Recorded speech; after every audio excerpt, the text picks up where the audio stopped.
senhora Dick estava na televisão, antes ela entregar plan foi de mei no parlamento over de enseñanza. Então, o parlamento passa algo que plan. Não, sei por. Mas não?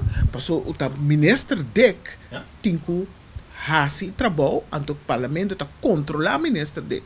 Ministro Dick tem mais de 300 milhões riba presupuesto que ela ganha votado do parlamento, então esse tem que executar o plano de enseñanza que tem. Então nós está controlando.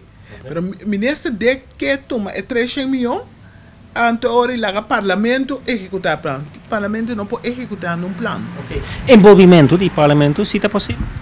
Se o ministro quer envolvimento do parlamento, ele ministro vem com um documento para o parlamento votar, ou uma lei para o parlamento votar. Senão, o parlamento não pode fazer nada. Okay. Não é vinculei?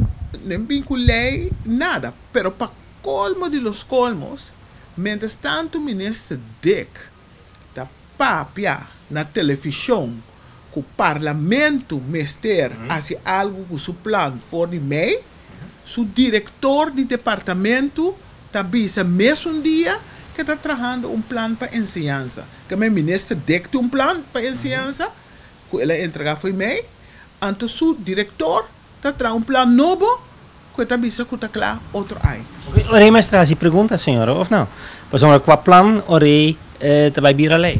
Bom, o ponto está que nós não está Kiko mais.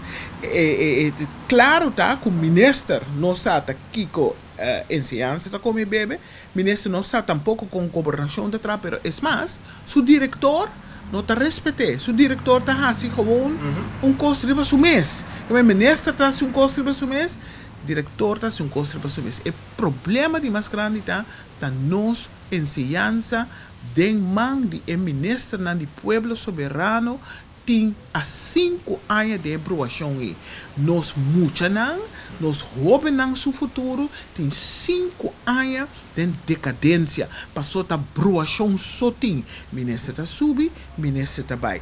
Ministro está traz plano, diretor está traz outro plano. Ministro está escreve carta, ministro está hala carta dele. Ministro está bisa que tem $9,000 dropout, ora puntra ministro na onde é cifra na documento tá, ministro não pode dar contesta. O ministro não sabe nem de enseñanza, nem de governação e traz sua lomba tem diretor que está fazendo seu mês caminho. Pobre enseñanza.